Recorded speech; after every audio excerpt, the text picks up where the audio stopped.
Hello dear friends, welcome to this video. इस video के अंदर हम लोग ट्रिक सीखने वाले हैं प्रोबेबिलिटी के कॉइन प्रॉब्लम के बारे में। बहुत स्टैंडर्ड सा प्रॉब्लम होता है। मैं ये जो ट्रिक बताऊंगा उससे आपको ये जो हम लोग स्कूल में H H H T T H T T लिख रहे थे फिर काउंट करते थे उसकी जरूरत नहीं पड़ती। मानो कि अगर आपको ऐसा कोई प्रॉब्लम दिया है फॉर द टू कॉइन्स और आपको ये पूछा है कि नंबर ऑफ हेड 0 या फिर 1 या फिर 2 हो तो आंसर किस तरीके से जल्दी बता दो। सबसे पहला इसका जो ट्रिक है वो किस तरीके से काम करता है। तो यहां पर हम लोग प्रोबेबिलिटी लिखना चाहते हैं। हमें पता है कि टोटल 4 है तो हर किसी के डिवाइड में 4 आने वाला है। हर किसी के डिवाइड में आएगा 4 divide by 4 and divide by 4। So trick जो इस तरीके से मैं आपको दूंगा, ट्रिक ये कहता है कि सबके डिवाइड में होता है 2 स्क्वायर और ऊपर वाले नंबर आपको मिलता है 11 का स्क्वायर करके। व्हाट इज 11 का स्क्वायर? 11 का स्क्वायर जो होता है 1 2 1। तो आप यहां पे लिख दो 1 2 1। ये आपका आंसर हो गया। अगर मानो कि मुझे क्वेश्चन इस तरीके से पूछा जाए what is the probability of getting at least one head, तो मुझे पता है एटलीस्ट वन यानी कि 1 और 2 को काउंट करना है, यानी कि मैं इन दोनों को ऐड कर दूंगा। Same goes for tail. अगर बोला at least two, at least one tail बोला होता तो भी सेम होता है, बिकॉज यहां पर x का मतलब नंबर ऑफ हेड या फिर टेल कुछ भी हो सेम ही प्रोबेबिलिटी देते हैं। अगर मुझे बोला जाए कि at most one head, at most one यानी कि मैं इन दोनों के बारे में सोचना चाहता हूं तो इन दोनों को ऐड कर दूंगा। राइट, ये ट्रिक आप इसी तरीके से 3 कॉइन पर भी लगा सकते हो। 3 कॉइन हमें पता है कि ये हमारे पास 8 पॉसिबिलिटीज थी। Right, 8 possibility. तो हर किसी के डिवाइड में 8 आने वाला है। अब ये 8 क्या होता है? 8 यानी कि ये होता है 2 का क्यूब। तो इसके लिए जो ट्रिक काम करती है वो होती है कि भाई यहां पर आपको नीचे लेना है 2 का क्यूब और ऊपर लेना है 11 का क्यूब। ये 11 का क्यूब क्या होता है? 1 3 3 1। करेक्ट। इस तरीके से आपको इसको काम लेना है कि अगर आपको पूछा जाए कि भाई 3 कॉइन के लिए अगर प्रॉब्लम है तो किस तरीके से अप्रोच होगा। 3 कॉइन के लिए आपको 11 का क्यूब ले लेना है, दैट इज 1 3 3 1, और उस नंबर्स को यहां पे लिख देना है 1 3 3 1। अगर मुझे ये बोला जाए कि एटमोस्ट 2 हेड चाहिए, एटमोस्ट 2 हेड, तो मुझे 1 2 3 ऐड कर दिया। अगर बोला 1 और 2 हेड चाहिए, 1 या फिर 2 हेड, तो मैं 3 प्लस 3 6/8 बोल दूंगा आंसर सीधा। राइट, हमारा टाइम बच जाता है इस तरीके से। इस वीडियो को एंड तक देखो, बिकॉज ट्रिक पूरा समझना जरूरी होगा। यहां पर जाओगे और समझोगे कि भाई इतना है, आगे अप्लाई कर दोगे, नहीं। यहां पर अगर मैं आपको बोलूं मेरे पास 4 कॉइन है, 4 कॉइन के लिए आपको पता चल गया होगा कि ट्रिक क्या होगा। 4 कॉइन के लिए ट्रिक होगा 11 raise to 4 upon 2 raise to 4, है ना। 2 raise to 4, 2 raise to 4 that is nothing but 16। तो मुझे पता चला कि हर किसी के बेस में आने वाला है 16। हर किसी के बेस में आएगा 16। और 11 रेज टू 4 कितना होता है? वो होता है 1 4 6 4 1। राइट, तो आप 4 तक अगर आप इस ट्रिक को समझ जाओगे तो फिर बोलोगे कि सर ये ट्रिक तो 5 में भी लगेगा। यस, ये ट्रिक 5 में भी लगेगा, लेकिन अगर आप 11 रेज टू 5 करोगे, 11 रेज टू 5 कितना होगा? 11 रेज टू 5 अगर कैलकुलेटर से देखना है ना, तो कैलकुलेटर से उसका आंसर बनेगा 161051, है ना। फिर आप बोलोगे सर यहां पर ये तो बीच में 0 है, ऐसा कैसे?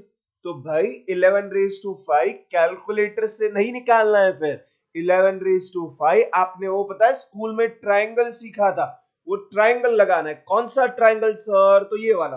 आपको याद है ये 1 1 लिखते थे, पास्कल ट्रायंगल कहते थे। 1 1 लिखा, फिर ये 121।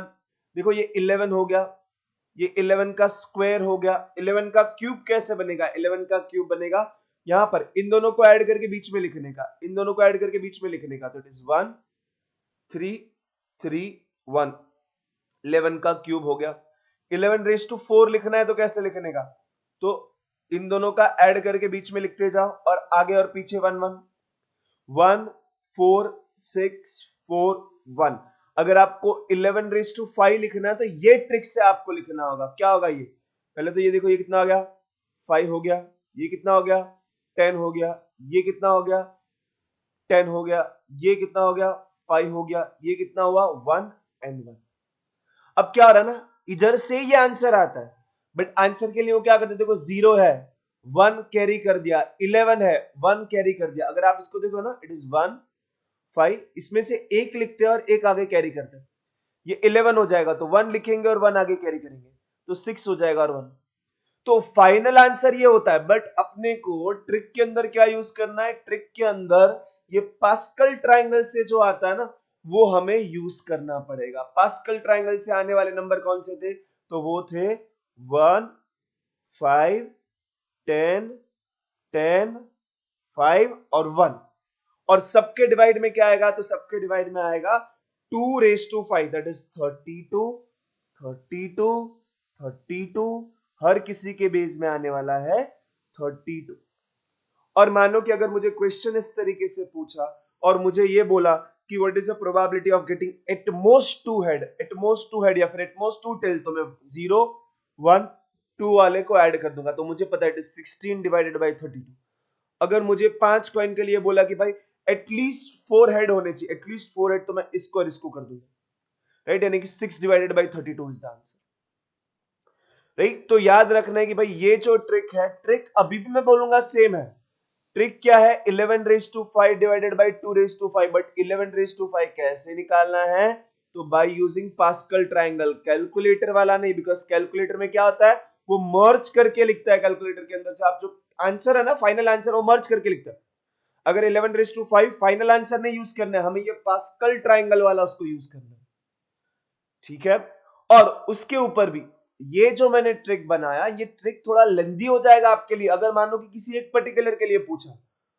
फॉर एन एग्जाम्पल, मैं एक प्रॉब्लम सॉल्व कर रहा हूं, मुझे ये बोला कि 5 कॉइन्स है, और मुझे बोला कि उन्होंने मुझे सिर्फ ये बोला कि फॉर एन एग्जाम्पल मैं कोई इंटरेस्टिंग नंबर ले लेता, मानो कि 4 हेड के लिए पूछा है, मैं बोलूंगा कि इसके लिए वो पूरा 1 1 ऐसा लिखूंगा, 1 1 1 2 1 1 3 3 1, फिर 1 4 6 4 1, फिर 1 5 10 10 5 1, और तब जाके मुझे पता चलेगा कि भाई 4 के लिए क्या सोचना है, तो 0 1 2 3 4 5।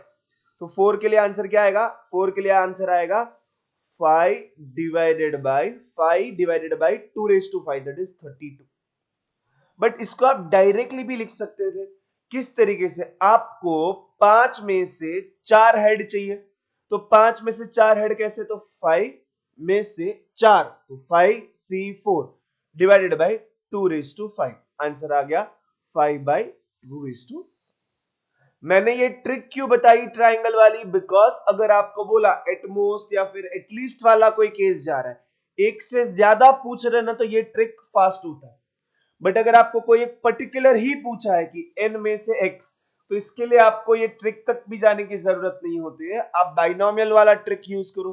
क्या होता है वो, अगर मैं बोलूं कि मेरे पास n कॉइन है, x हेड या फिर टेल चाहिए, तो मैं बोलूंगा n में से x को सिलेक्ट किया डिवाइडेड बाय 2⁵n, और आपका आंसर आ गया 2⁵n, आंसर आ गया।